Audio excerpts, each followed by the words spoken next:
for our capstone leadership project, we wanted to focus on water sustainability on campus because it's really important, and throughout the CSU system we're trying to be more sustainable as a whole. There were three major parts to this project. The first major one was spreading water saving and efficiency information to both students and faculty in an effective and fun and creative way. The second part was getting sustainable and reusable water bottles for all students and faculty here at Cal Maritime, which we were able to procure with the funding from both the City of Vallejo and the help of Ecology,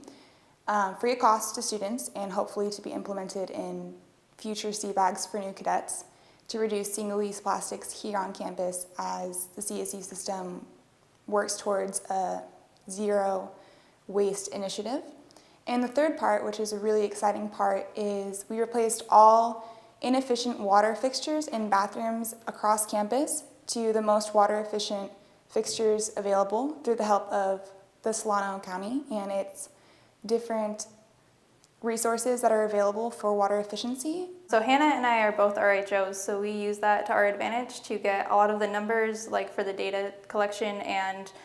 to survey the rooms. And we also use that for student outreach. So we both made bulletin boards in our residence halls surrounded on water conservation, waste management, like making sure you recycle and not just throw everything away, and being conscious of that. And then also like reducing energy and that kind of stuff. Basically, we learned a lot about communication. There was a lot of communication through emails across with people on campus and off that we needed to talk about to get the free water bottles for students and faculty, and also to get all the water fixtures on campus switched out. For my part of the project, it was really my job to kind of take all the numbers that we got from looking at our inefficient fixtures and the fixtures that we would be putting in, the more efficient ones, and looking at those numbers and finding the difference between the two, and then using the number of the difference and extrapolating that over the whole quantity of toilets and sinks and showers. So what we had to do was we had to count how many toilets there were, how many showers there were, and how many sinks there were. So using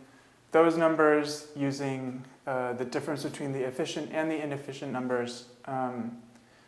we came up with a number of all the water that we would be saving, and then also we came up with a number of all the electricity that we would be saving. It was definitely, I think, a really good application of a lot of the different classes that we've had here and throughout the program. Like, I definitely understand project management in a realer sense now, and all the things that go along with project management that maybe aren't talked about in the classroom, but it was definitely a really hands-on activity, and if you had the passion to do it and you wanted to actually make a difference, I mean, you can make a difference.